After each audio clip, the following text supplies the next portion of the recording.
Hello there, children. Today we are going to work on algebraic expressions and models. Today's educational experience is brought to you by your alumni of algebra, Mr. Faust. So let us begin. First thing, just for our own posterity, let's do some sample problems. Without a calculator, evaluate the following. Now, I know what you're thinking. -2 to the 6th power. All right.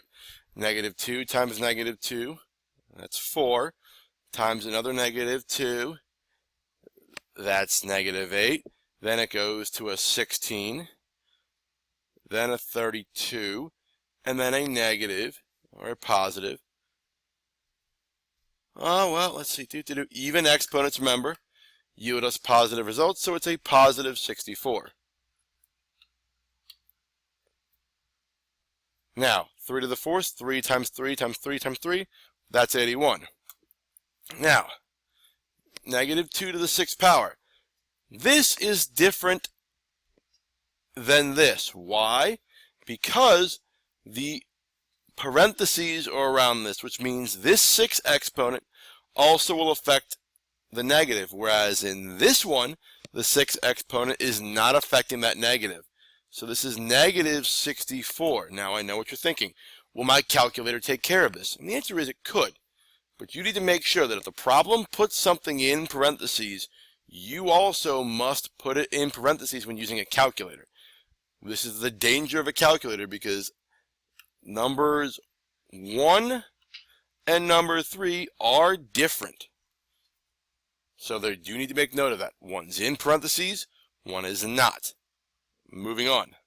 All right, we have the order of operations.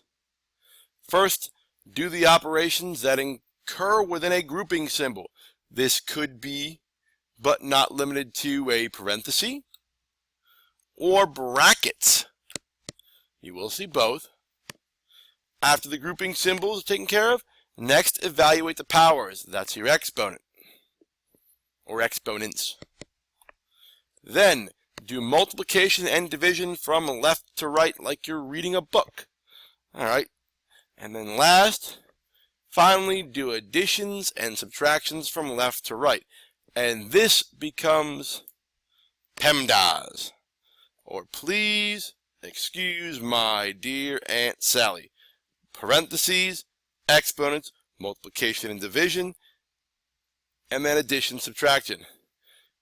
You will also see it as GEMDAS in some case because instead of parentheses, they use grouping symbols because as mathematics go further and further along, you won't always be limited to a parenthesis. You may see brackets or some other sort of grouping symbol.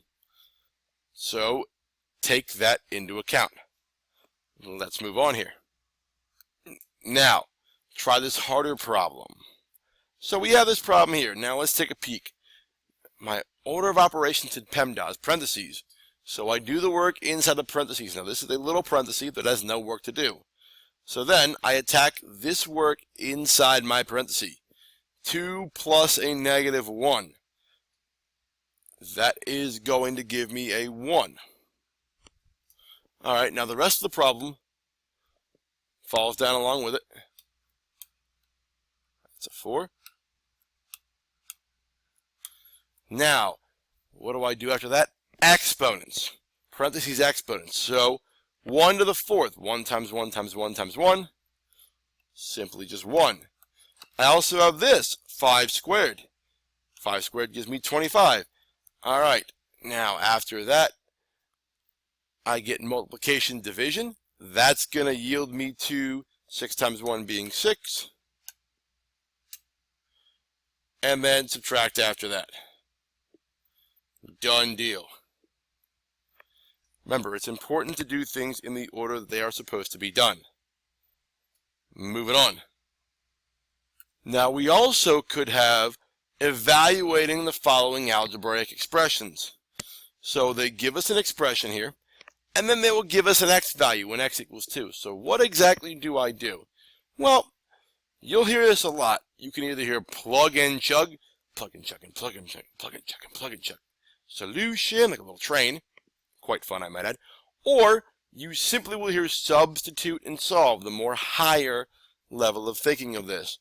So what's going to happen is I am going to rewrite the entire problem. except I'm not going to write the letter X. You will also hear this referred to as synthetic substitution in some higher level math circles, but instead of writing an X, I am simply going to substitute the 2. Now, this for any other number, I would substitute it. If it said X equals 5, I put a 5 in there. X equals negative 12.2, I put negative 12.2 in. Now I go ahead and go to work. All right, parentheses, nothing to do there. Then, after that, in PEMDAS comes exponents. So I take 2 to the third, and I get 8. I take 2 squared, and I get 4.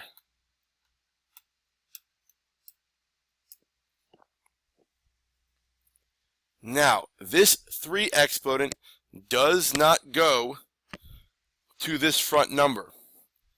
So don't take 2 squared here, and then take 3 squared there. Or don't take 2 to the third and 2 to the third. This third power only goes to the stuff in the parentheses. That's really important. You also don't want to multiply first. Take the stuff in the parentheses to the third power. Now we multiply 2 times 8 and get 16. 3 times 4 and get 12. And then the 27 falls along down there. Now from here.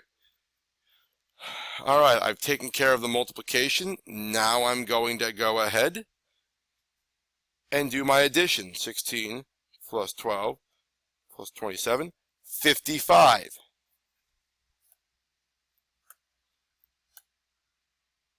Done deal. Moving on. Now, before we get too far ahead of ourselves here, we should know some terminology that will be very important for our algebraic lives here. And that terminology is this. You see something like 2x here, and you'll see it referred to often in class. The coefficient is the number out in front of our variable. The variable is the item that can change. It can vary. The coefficient is just the number that sits out in front or behind that. So the variable is the item that can be replaced. In the last problem, the variable was x. It's called a variable because it could vary problem to problem. Sometimes we might put a 7 in there. Sometimes we might put a 12 in there. We might substitute an 8 or a 5.5 or a pi squared. Something of that nature. But it can vary. The coefficient is a constant number. Now, 2x and 3x are called like terms. Like terms. They are called like terms because they have the same variable and those variables have the same exponent. You will hear the words like terms many, many times in this class, so the sooner we get used to dealing with them, the better off it's going to be for us. Let's keep on trucking. Alright, gang, something you might not like. Can I really do this? Yes, I can. We're going to go with word problems, so get yourself super excited. Alright, let's take a peek at what one of these looks like. So, let's take a peek here. Let's read this problem for a second.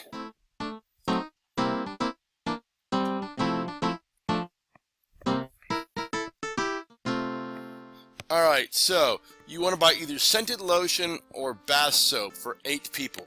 The lotions are 6 each and the soaps are 5 each. Write an expression for the total amount you must spend. So, here's the deal. You've got only enough information here. They don't tell you the total yet. They just tell you want to buy soap for 8 people. Lotions are $6 and bath soaps are $5. So, in this instance, right now, I've only got information to write one equation. So what I want to do, I don't know, I like soap, so let's use a variable. Can I pick any variable I want? Sure. I'm going to label S for soaps. Now, I want to find a way to relate soap and lotion. Now, this is a little bit tricky. The thing is, how many people am I buying items for? 8 people here. So how many get soaps and how many get lotions? Well, if there are 8 people, how many get soap? I don't know. S. How many people get lotions? Well, it'd be 8 minus the number of people that got soaps, right? So if 5 people get lotions, 3 people get soap, because that adds to 8. If 2 people get soaps, then 6 people get lotions. Now, I need to incorporate that somehow into an equation using money. Well, how much are lotions? $6. How much are soaps? $5. So how many people buy soap? I don't know. S times $5 would give me my soap cost. Now, why do I get this here as an equation? Well, think about this. 5 times the number of soaps, because I don't know how many people buy soap, but it's $5 per person. Now, lotions are $6, and that is 8, which is the total number of people, minus soaps. Now, if you wanted to, you could simplify this down as such. Now, what would I do with that? Now, let us say that 5 people get lotion. How much does that cost you? If 5 people get lotion, how many people have soaps? 3! Thank you, imaginary voice. If you think about it, if 5 people get lotions, since there are 8 total, that leaves 3 people get soap, and I simply just put in 3 for my S here. And it costs $45. Now, thus ends what we need to do. You can go henceforth and work on the lesson. Commence learning.